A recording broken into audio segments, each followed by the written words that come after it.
Aí é por isso que a gente vê as contas deles. Né? Tinha 4 milhões de pessoas na manifestação LGBT. E na do Bolsonaro tinha 30 mil.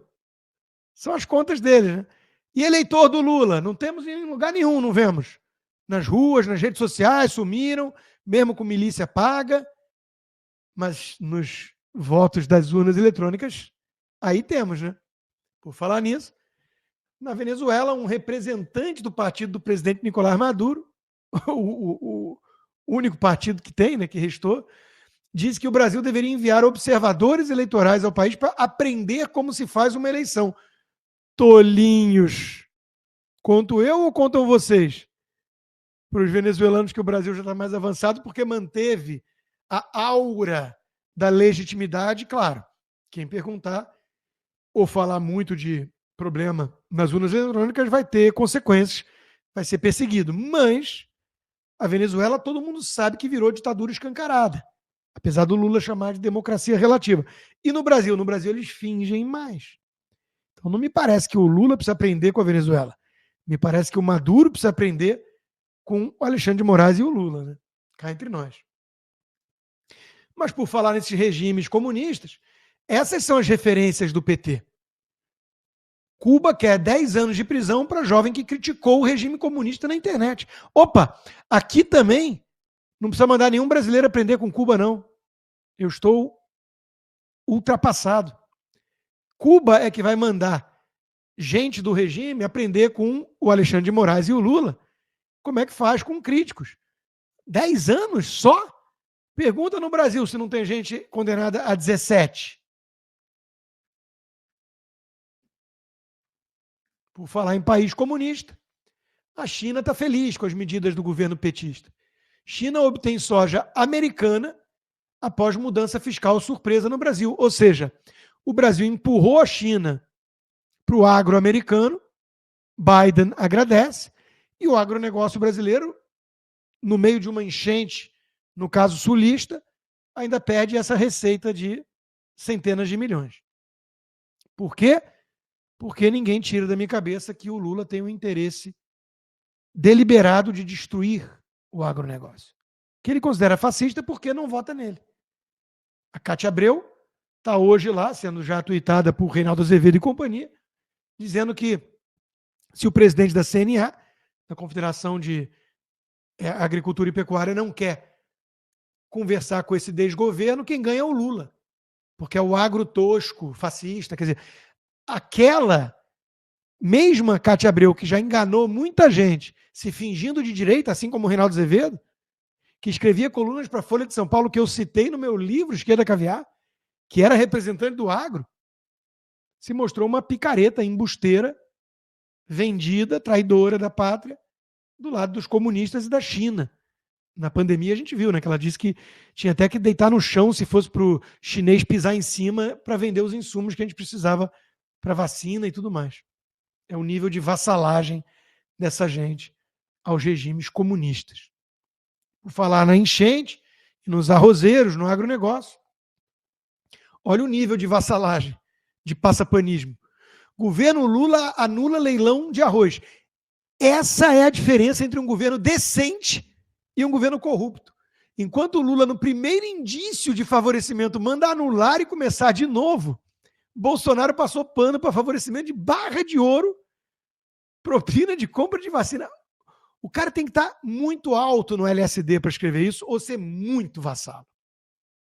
O cara meteu essa, que o governo Lula combate a corrupção ao contrário do governo Bolsonaro, que não era decente como o governo Lula. O cara meteu essa. Não existe mais petista grátis. A gente sabe disso. Por falar em corrupção, vamos lá então. Temos a notícia do dia, diretamente por Dani. Agora uma nova crise, o ministro Juscelino Filho, ministro das Comunicações, filiado à União Brasil, foi indiciado pela Polícia Federal, segundo informação confirmada aqui ao Fábio Amato e a mim, por integrantes da corporação, por diversos crimes. O que eu estava aqui, inclusive, era vendo os artigos do Código Penal que o ministro foi enquadrado a organização criminosa, fraude em licitação, corrupção passiva ou ativa, uma série de apontamentos, foram pelo menos 1, 2, 3, 4, 5, 6, 7, 8 artigos do Código Penal, da Lei de Licitações, que foram infringidos ou que são apontados pela Polícia Federal como motivação para o indiciamento do ministro Juscelino Filho. Vamos tentar entender um pouquinho essa história. Não sei se a gente vai ter o Valdo para comentar, se ele está aí no momento ocupado, mas para a gente entender um pouco o que acontece. Existe um órgão no governo federal, uma autarquia chamada Codevasf. É um órgão que basicamente serve para fazer obra de asfalto, tá? O que aconteceu? Quando o Congresso criou o orçamento secreto, lá no governo ainda Bolsonaro, a Codevasf se tornou um verdadeiro pote de ouro para a destinação de emenda. Porque é um órgão que vai direto na ponta. O orçamento secreto fazia com que você tivesse essas obras sem que ninguém pudesse fiscalizar muito claramente. Esse é o problema desse instrumento que ninguém, nem o Supremo, nem o governo Lula, conseguiu derrubar por completo. No caso do ministro das Comunicações, uma série de reportagens do jornal Folha de São Paulo e do jornal O Estado de São Paulo apontou a indicação de emendas para o município que tinha parentes dele como ordenadores dessas despesas. E agora a Polícia Federal aponta que sim, houve no mínimo crime de corrupção passiva, organização criminosa, fraude na destinação de recursos públicos. Ao menos, neste momento, são pelo menos 8 artigos dos Códigos Penal, da Lei de Licitação, que foram citados no indiciamento, segundo me confirmou agora uma fonte. Teve o ato falho ali, né? Corrupção.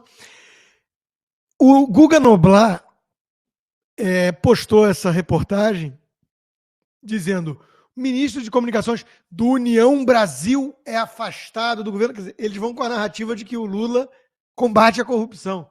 Não que o Lula voltou a rifar ministério para comparsas, né? Os feudos para o centrão fisiológico. Ao contrário do que fez o Bolsonaro, sem nenhum escândalo de corrupção. E esse ministro está envolto em denúncias e escândalos, faz tempo. Mas o Lula ignorou.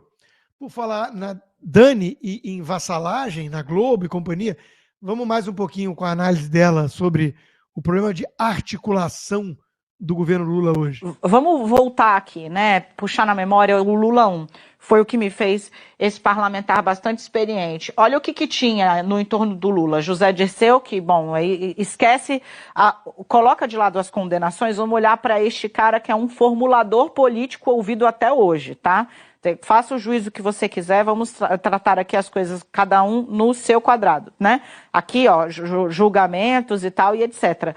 A articulação política foi o cara que fez o Lula em 2003 presidente, ministro da Casa Civil, era todo o senhor poderoso. Era José Dirceu, Antônio Palocci, Guxiquem, pessoas que o Lula ouvia.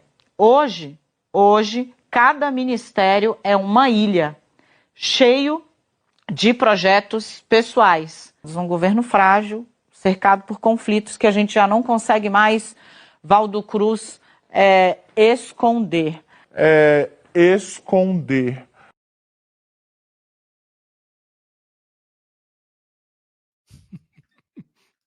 Bota ato falho nisso, né?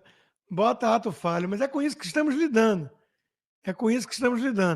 Produtora de petistas organizou 1º de maio com Lula após captar 3 milhões da Petrobras.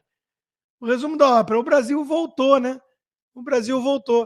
Aí o Lula compra tapete de sisal por R$71 mil para Planalto e Alvorada. Enquanto isso, no Brasil do governo popular para os pobres, o Hospital do Rio Grande do Norte usa embalagem de bolo como máscara de oxigênio em bebê. Essas são as prioridades desse desgoverno. E, claro, vamos virando cada vez mais um pária global. Esse petista do UOL, Jamil Chad, comemora, né?